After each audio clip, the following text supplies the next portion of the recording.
በስመ አብ ወወልድ ወመንፈስ ቅዱስ አሐዱ አምላክ። ሊቃውንተ ቤተክርስቲያን፣ ካህናት፣ አባቶች፣ ዲያቆናት፣ ወንድሞች፣ ምእመናት፣ አባቶች፣ እናቶች፣ እህቶች፣ ወንድሞች እንዲሁም ሕፃናት ባሰባሰበን በአምላካችን በኢየሱስ ክርስቶስ ፍጹም ሰላም በእናታችን በንጽሕት ቅድስት ድንግል ማርያም ፍጹም ሰላም እንደምን አላችሁ? ፍጥረትን ሁሉ ፈጥሮ የሚያበላ የሚያጠጣ የድንግል ማርያም ልጅ ኢየሱስ ክርስቶስ የተመሰገነ ይሁን። አምላክን በድንግልና ጸንሳ በድንግልና የወለደችልን ዘላለማዊት ድንግል እመቤታችን የተመሰገነች ትሁን። ሊቀ መላእክት የመላእክት አለቃ ቅዱስ ሩፋኤል የተመሰገነ ይሁን። ቅዱሳን መላእክት፣ ቅዱሳን አበው፣ ቅዱሳን ነቢያት፣ ቅዱሳን ሐዋርያት፣ ቅዱሳን ጻድቃን፣ ቅዱሳን ሰማዕታት እንዲሁም ቅዱሳት አንስት የተከበሩ ሴቶች ሳይቀሩ እግዚአብሔር አምላክ ባከበራቸው መጠን የተመሰገኑ ይሁኑ። ያው ሰዓት ስለሌለን 10 ደቂቃ ብቻ ከኔ ጋር አብረን ቆያለን። ዛሬ ያው ሐምሌ 17 ቀን ነው። የቅዱስ እስጢፋኖስ ወርሃዊ መታሰቢያው ነው። በዚህ ዙሪያ ነው የምንማማር። ለትምህርታችን ድረስ የማደርገው እስጢፋኖስ በሚል ነው። በዚህ አብረን እንቆያለን። በዚህ ርዕስ መሰረታዊ ዓላማ የማደርገው ስለ ቅዱስ እስጢፋኖስ መናገር ነው። ቅዱስ እስጢፋኖስ በሃይማኖት የጸና በስነ ምግባር የቀና ወጣት ነውና ቅዱሳን ሐዋርያት አቅሙን አይተው በሃይማኖት መጽናቱን በስነ ምግባር መቅናቱን አይተው ጎበዝ ጠንካራ መሆኑን ተመልክተው እጅግ በጣም መንፈሳዊ መሆኑን ተመልክተው ዲቁና ሹመውታል ማለት ነው። ዲያቆን አድርገው ቅዱሳን ሐዋርያት በአንብሮተ እድ እጃቸውን በራሱ ላይ ጭነው የዲቁና ማዕረግ ሰጥተውታል። ሊቀ ዲያቆናት የዲያቆናት አለቃ አድርገውታል። ከእርሱ በታች ደግሞ ሌላ 6 ዲያቆናትን ሹመዋል። ለእነርሱ ደግሞ አለቃቸው እርሱን አድርገውታል። በጣም ጎበዝ አገልጋይ ነበረ ማለት ነው እና እንዲያ ሆኖ ሲኖር እነዚያ 6ቱ ዲያቆናት በሕዝብ መሃል በውስጥ ሲያስተነትኑ እርሱ ደግሞ በውጭ ሲያስተምር ኦሪት ጠፋ አለች፣ ወንጌል ሰፋ አለች። ወንጌል እጅግ በጣም ሰፋች። ከአይሁድ ወገን ሁሉ በጣም ብዙዎቹ በወንጌል አመኑ እና በጣም ጎበዝ ነበረ እስጢፋኖስ። ወእስጢፋኖስሰ ምሉ ጸጋ እግዚአብሔር ወኃይል፣ የእግዚአብሔርን ጸጋ የእግዚአብሔርን ኃይል የተሞላ ነበረ እና ወይገብር አብየ ታምረ ወመንክረ በውስተ ሕዝብ፣ በሕዝብ መካከል በጣም ታላላቅ ታምራትን ደጋግ ታምራትን ታላላቅ ታምራትን ያደርግ ነበር። ይገርማችኋል እና በጣም የሚደንቅ ነበረ እና አይሁድን ይወቅሳቸው ነበር፣ አይፈራቸው። ያስተምርና ከዚያ ወቀሳ ያመጣባቸው።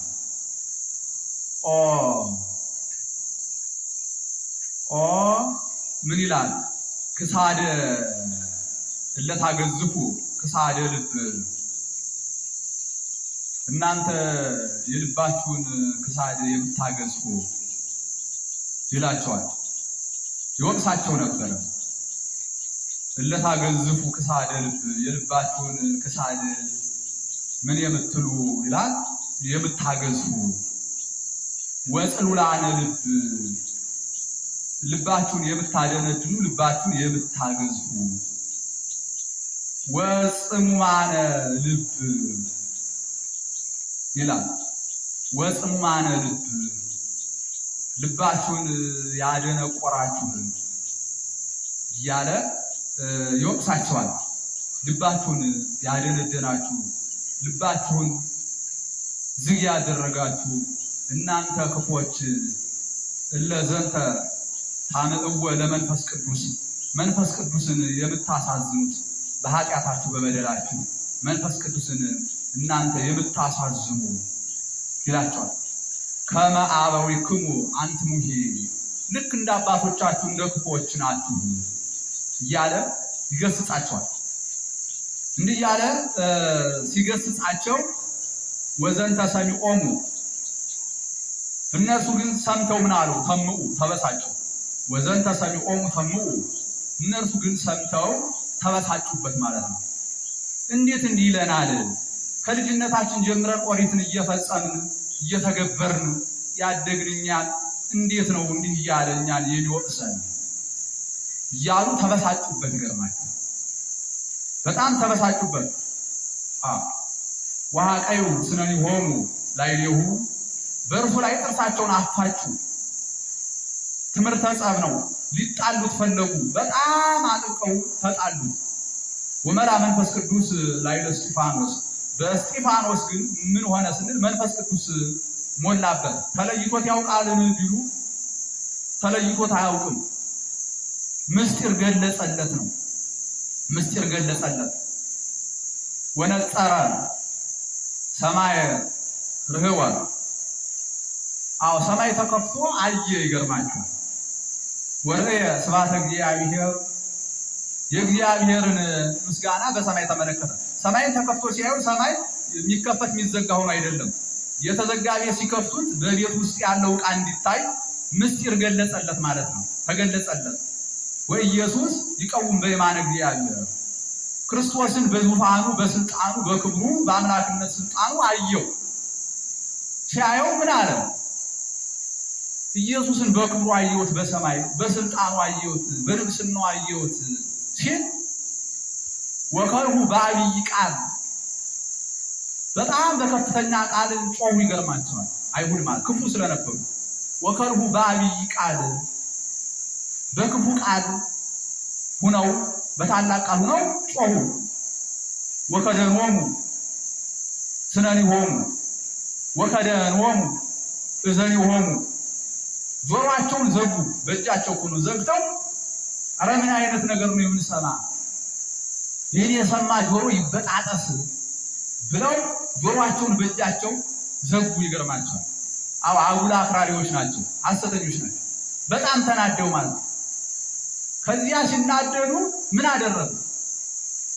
እርሱነን ሊገሉት ፈለጉ። ይገርማቸው። ሊገሉት ፈለጉ። ጎትተው ከከተማ አውጥተው ሊገሉት ማለት ነው። ይገርማቸው። ከዚያ ተበሳጩና ምን አደረጉ? እነርሱ ህቡረ ወሰሐብወ በጋራ ሆነው ስበው አወጡት።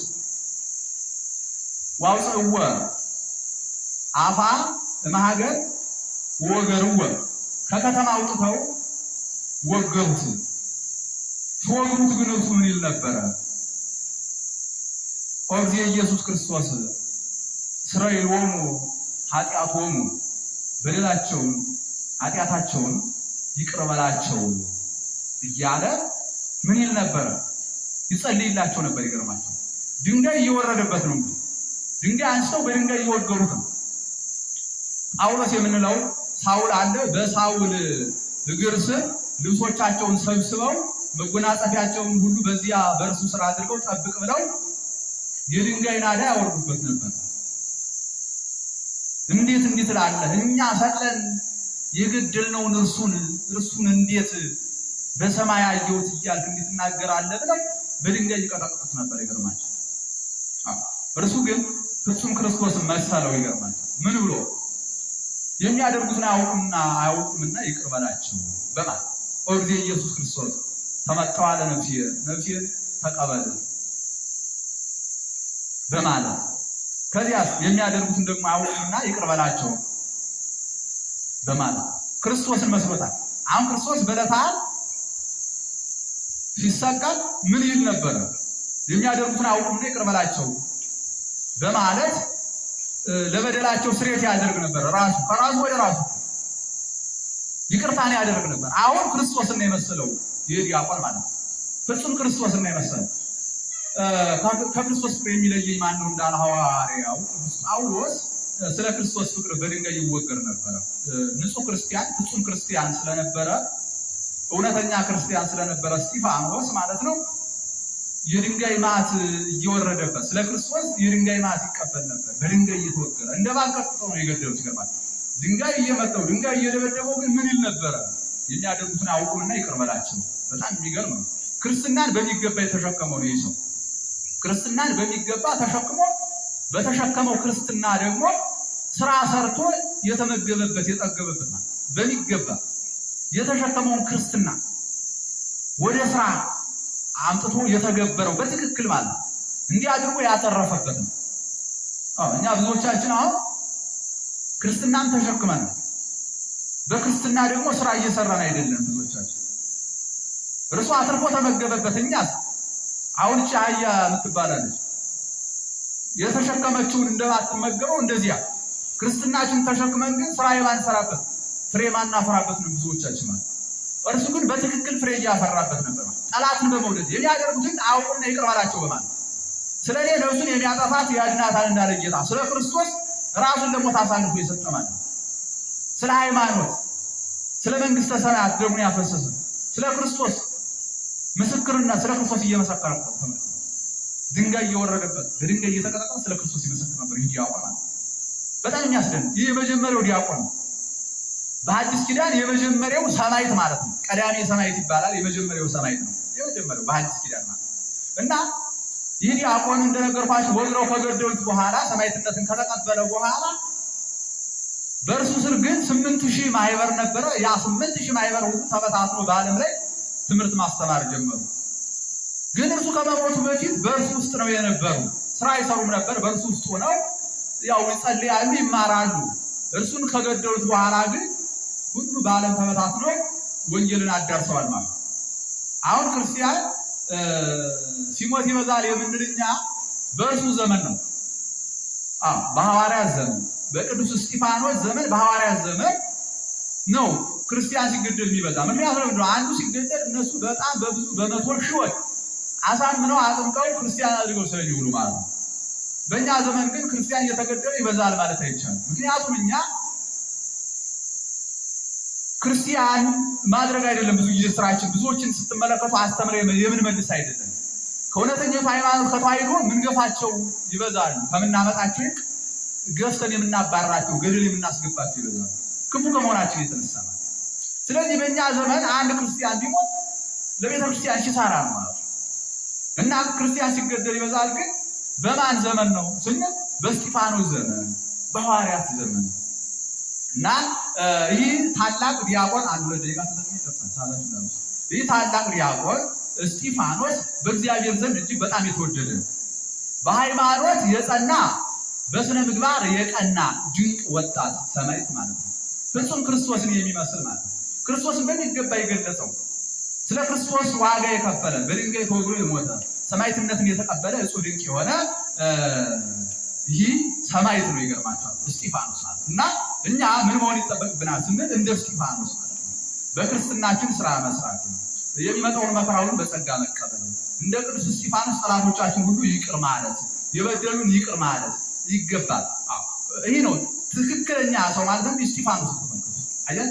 እየወገሩት ግን የሚያደርጉትን አውቁና ይቅር በላቸው። ጠላቱን ይቅር ይል የነበረ በጣም እጅግ በጣም አስደናቂ ሆነ ሰው እንደዚያ መሆን ይገባል። እኛ ግን ክፎች ከመሆናችን የተነሳ ጠላቶቻችን ይቅር አንልም፣ የበደሉንም ይቅር አንልም። በጣም ክፎች ነን። ዛሬ አመቸም ትናንት እንደነገርኳችሁ ለሰው ጸሩ ሰባ ቤት የሰው ጠላት ቤተሰብ ነው እንዳል እኛ ክፎች ከመሆናችን የተነሳ የሰው ጠላት ያው እኛው ነን።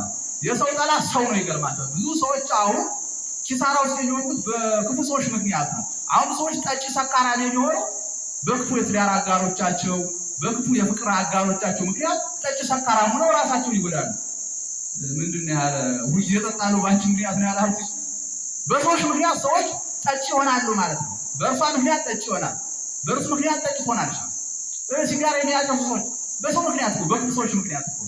እንግዲህ የሲጋራ ወላፈን ብስጭት የሚያስወግድላቸው መስሏቸው በሰው ምክንያት ተራቂ የሚያጨሱ ሲጋራ እየማጉ ያ ሲጋራ ደግሞ ሳንባቸው ዘግቶ የሚገል ነው። በሰው ምክንያት ብዙ ሰዎች በሰው ምክንያት መርዝ በልተው ይሞታል። በሰው ምክንያት ታንቀው ይሞታል። ተመልከቱ፣ በክፉ ሰዎች ምክንያት እና ብዙ ሰዎች በዓለም ላይ ያሉ ሰዎች ክፉ ከመሆናቸው የተነሳ የሰው ጠላት ናቸው። እና በሰዎች ምክንያት ነው ሰዎች አደጋ ውስጥ የሚወጡ ራሳቸውን የሚያጠፉ መከራ ውስጥ የሚገቡት በሰው ምክንያት ነው፣ በክፉ ሰዎች ምክንያት። እና ከእንዲህ ያለው ክፋት ሁሉ ጸድቶ ንጹሕ ሆኖ ጠላትን ይቅር በማለት እንደ ዲያቆን እስጢፋኖስ መሆን ይገባል። በሃይማኖት መጽናት፣ በስነ ምግባር መቅናት ይገባል። እንዲሁም በትክክል ክርስትናን መግለጽ ያስፈልገናል ማለት ነው። ሰዓት ይልሙሳ ነገር